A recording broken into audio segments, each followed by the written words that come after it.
Okay, everybody, welcome to our session today for the Early Modern Research Centre's online seminar. And we're delighted to be finishing our program this academic year with a celebration of a new book published by Anthem Press and written by Fernando Gomez Herrero, who is here to speak to us about Latin America and the early modern world and ideas about empire. Fernando is a historian, a language scholar who has taught in the US and the UK and is now at the University of Salamanca. And his book out last month is The Latin American Scene, Present and Future Imperfect. So Fernando, over to you. Great. Thank you to the Reading Latin America and the Caribbean Network and the Seminar on Race, Empire and Decoloniality for the interest. Special thanks to Richard for coordinating this, particularly so at this juncture when I'm noticing closures of positions on the European side of things about big world pictures currently undergoing big transformations. It's clear that the early modern European horizon is not, never was, and never will be enough. How do you take your tea? With milk, with sugar, with biscuits? Do you do cream tea? Do you eat your tea? Do you do it solo or with others? Do you do it English style, Chinese style, Turkish style? Perhaps with ice and lots of sugar sitting on the front porch as in North Carolina, USA. Do you do your early modern with your colonial or without? I propose that you might want to consider expansive time spaces intelligently, radically, not in the conventional Euro expansion modality to faraway lands, in which other lands are some kind of res extensa to the res cogitans. Quick note, the UK is the problematic cousin of such European dimension. So I propose a big 16 inside a big 21. Big 16th and 17th centuries inevitably inside the big 21st century, and there's no other way. There will be a minimum of 2 temporalities, but there are many historiographic instances in between. Time spaces, Europe and the Americas, Latin and Anglo, in my case, inevitably disrupting the conventional appropriation of the sign America by the US. Witness the recent quarrel with the toponym Gulf of Mexico or America by the Trump administration. Know your languages. English is the lingua franca, powerful yet insufficient to give us a richer, fuller picture of things. So I'm talking initially about frames, early modern Europe and colonial Americas side by side, so that we come and go and jump over one and all nationalistic overdeterminations, but also disciplinary limitations and institutional repressions, not to mention encircle social groups. How easy is it to contemplate the future of the past, of time spaces that are not hegemonic in either the US or the UK, or in my terminology, the Anglo zone? Particularly also social groups that are not really visible, audible in mass media or conventional academic courses. Which brings me to the book in questions, The Latin American Scene, Present and Future Imperfect, 5 critical conversations that just came out this April by Anthem Press, and pay attention to both parentheses in the title. I bring to you 5 extensive conversations with 5 colleagues who have left their mark in the US Academy and beyond. Last time I checked, they were still around. Walter Mignolo, John Beverly, Rolena Adorno, José Rabasa, and Roberto González Echeverría. Mine is a situationist knowledge production apropos the specific context of the US, poorly behaved superpower of the West, arrogating for itself the ownership of the West, in which the Latin portion is always a dangling signifier. Hence, we are looking at this dictator of meaning. And I must say, without English style indirection of understatement, that I see a tremendous subservience on the European side, UK included, to this situation. And I'm not just talking about the Trump 2 era. Why these 5 individuals? I wanted to address English, Spanish inside the US, which is where I was and which is where I hope to return soon. And there are other books coming up. At least I have 2 other book projects, and one of them is another book of interviews with 10 individuals. I also wanted to address a preoccupation with the past, which is not obvious in our accelerated, future-oriented societies of intergenerational memory fracture, including the old world and its quirky islands. In particular, I wanted to see what senior colleagues had to say about the 16th century, early modern, plus colonial Europe and the Americas, Spanish and English, literature and culture, but also many other things. And I wanted them to address some of these initiatives, but also the difficulties, the tensions, and the problems. In my language, I already mention the first formula, which is also developed in the book of Agonies of Historicity.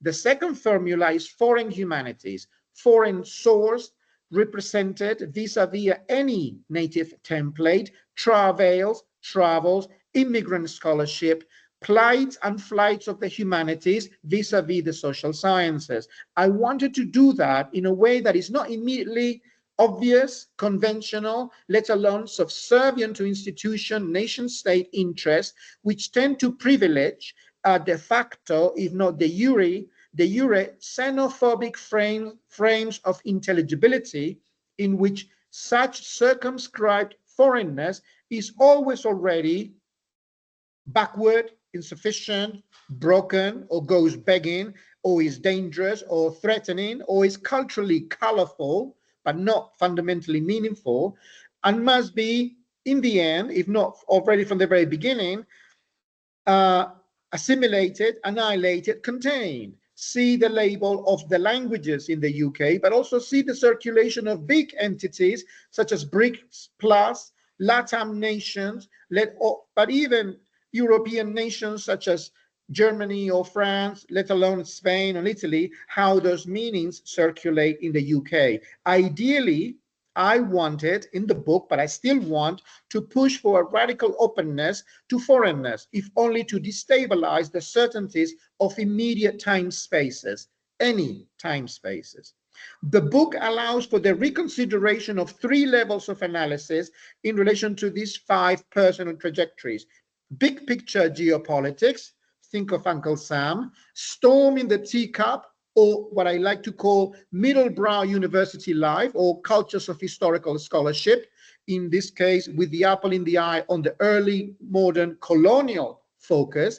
And the third element will be the popular cultures, consumerism, leisure, mass media, tourism, sports, the level that probably reaches us unenforced at the street level. I propose to you that we're dealing with major transformations at these 3 levels: decline of the West and Europe in it, shrinking of a focus on historical dimensions inside university precincts, and virtualized intensification of popular culture penetrating university life. And perhaps degrading is not too strong a word. The book gives you 5 situated biographies and a lifetime of engagement in scholarship devoted to Hispanophone and Anglophone intersections, the 2 major languages in the West. These are 5 scholars, and with their 5 different takes, 5 sensibilities, and 5 different personalities, who have left their mark inside the entrails of the philanthropic ogre, and this is Octavio Paz's formula.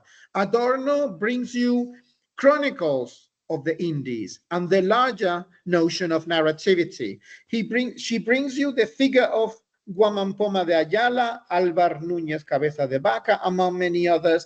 In the 80s, she also brings you decolonization calls, and in her case, agreeable association with Hispanism or knowledge of Spain.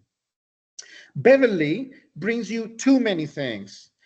A seduction of postmodernity, a big LATAM dimension vis-a-vis the US, inside and outside, as a possible, and at the end he will say, failed alternative to the hegemonic American model, but also brings you institutional critique, the against literature position, a sustained engagement with cultural studies and subaltern studies, a left history of the US inside and outside academia, and he bears witness of the debilitations of the European dimension and what that entails, particularly in his case of Spain vis-a-vis Latin America.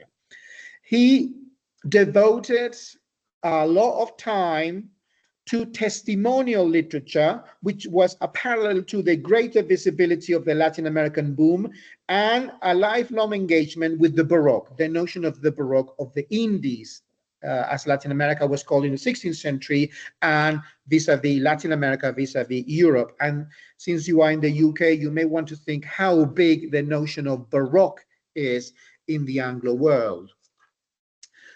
Subalternity, not only in relation to representation of dominated or minority groups, but also in relation to knowledge practices inside institutional confines, undergoing big transformations in the US since the 60s. We're dealing with these 5 individuals with the baby boom generation.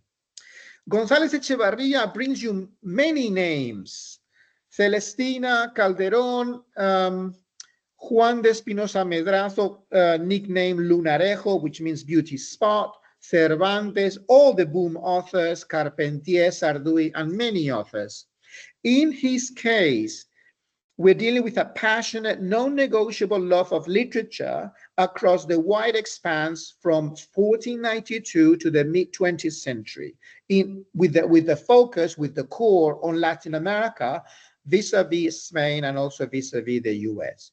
Yet receiving the impact of post-structuralism, Foucault, Derrida, and others entering the US via Yale University.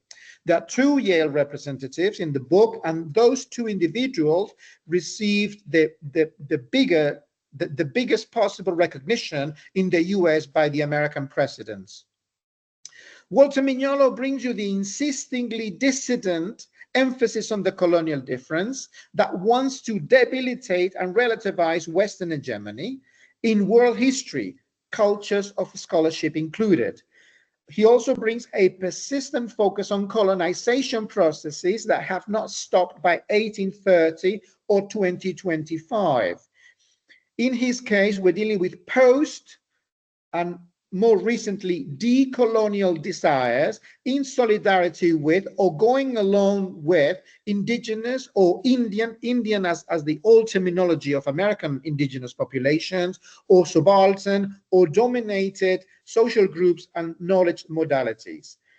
For example, when he talks about the historically subsumed by the tyranny of the alphabet, and in his case, we're dealing with a desire not to be trapped within nation-state forms, superpower narratives, and its institutional arrangements.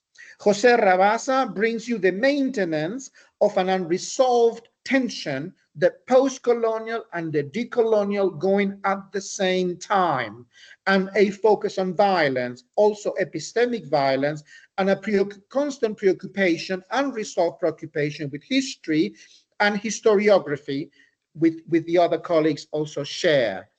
That and such preoccupation does not really fit and does not want to fit into alphabetic letters, dominant languages, both English and Spanish and others, the materiality of books, now massively superseded by digital technology, AI already, and he exemplifies a refusal to go along wide trajectories of conquest and domination.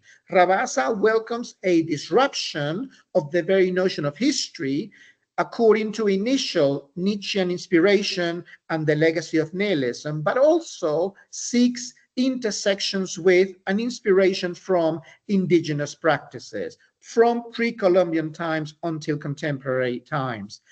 He will tell you that his predilection is for a belligerent and insurgent indigeneity as something other than white narratives. In his case, Mexico brings pre-Columbian legacies ever so distant from and so close to the US. My interlocutors represent a clear cache with historians such as John H. Eliot, who is mentioned in the book, to name but one historian who's close to and celebrated by the establishment in the UK and also in Spain. Perhaps I should mention the nationalities of origin: Argentinian 1, Cuban 1, Mexican 1, Spain 1, and US probably all with double nationalities, myself included. Neil Larson writes the foreword, and if you Google Neil Larson and my name, you will find an extra conversation that will go along with this 5.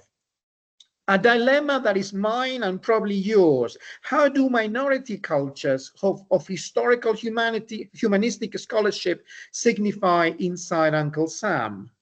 What about Britain? This book gives you 5 different foreign sensibilities and life trajectories of sustained scholarship doing just that. We will have to learn to pass through US hegemony or the liberal West, and you will pay attention. I'm sure that you have noticed that in the UK now there's the quirky hesitation whether to capitalize or whether to use uppercase or lowercase for the West, as though the lowercase made the identical disposition more humble and palatable. Think, for example, of the luxury magazine How to Spend It, in the Financial Times, as one example, that whether you use lowercase to address the immediate civilizational standpoint that still projects its hegemonic or solitary meanings to a world vision that is currently petering out in front of our eyes. We will have somehow to learn to navigate better European disorientations along the way, and it will not be easy. Ours is the interregnum of American supremacy. This externality matters enormously.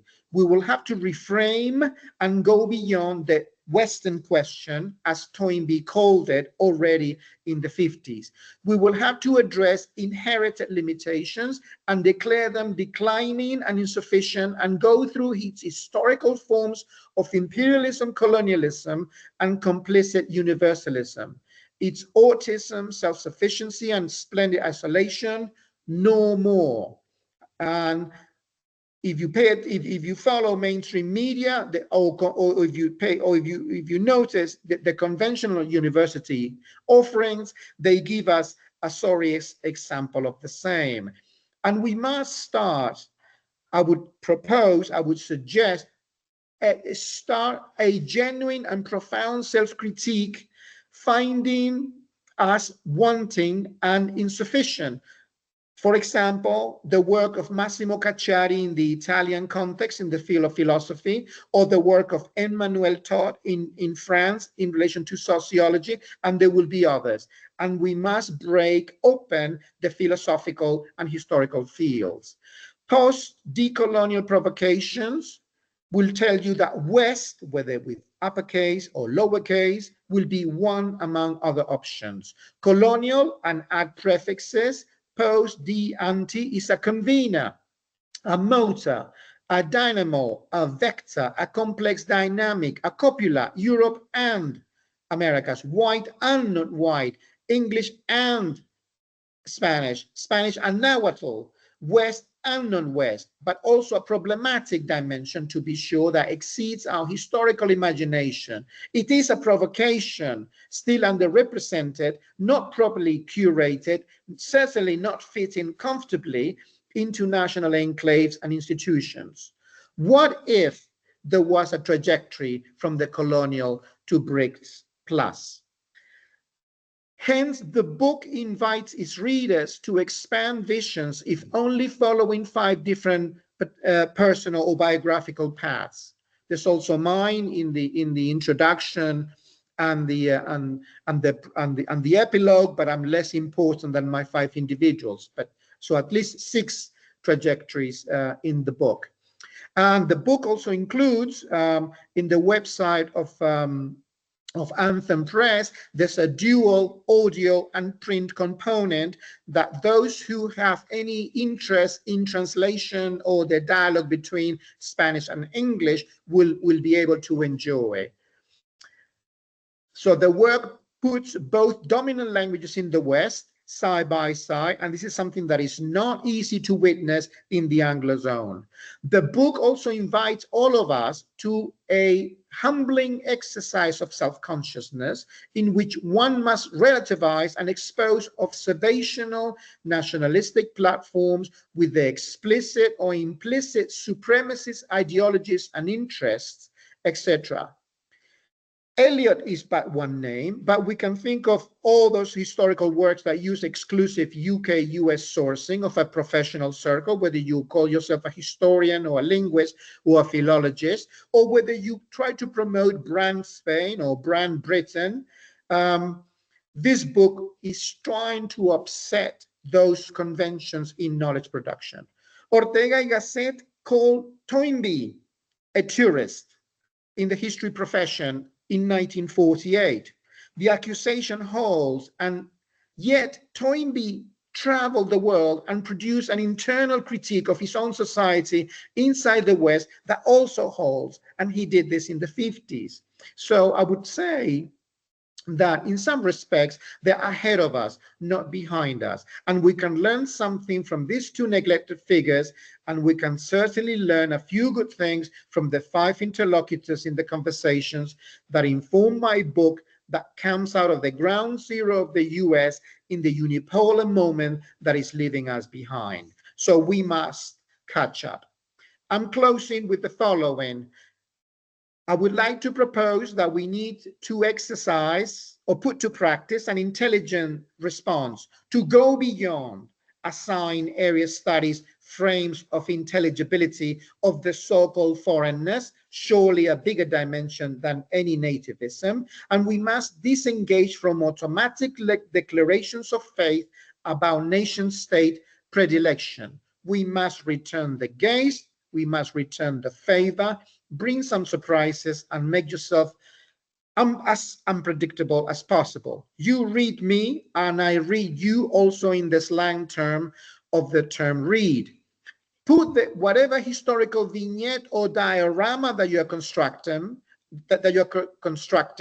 put them inside concrete situations and see how they fare. Compare and contrast, by all means, those early modern and colonial vistas of the Euro-Americas in the 5 centuries and counting, and jump outside the habitus of the players involved in the interpretive game and the units covered. Let us check out the points of intersection, not simply LATAM and Spain, please, and refuse to stick the nose to the little spaces made available by institutional and nation-state publicity. We are holding a torn map of time spaces, subaltern Spain, subaltern Latin America, and a declining Brexit island, and now a US in internal turmoil exhibiting rough manners internationally. And there will be, of course, other time spaces. Now it is perhaps clearer for the new generations. Early modern travails open up to imperial and colonial legacies, passing through the Western question that is and always was and always will be insufficient and is now in a severe state of disorientation. Our interpretive tasks are thus more difficult than ever, and we would not want them any other way. I say that the Latin American scene, present and future imperfect, helps in the interpretive game, and it's in clarifying a few things informing the interpretive game and its possible gains. Thank you very much for your attention.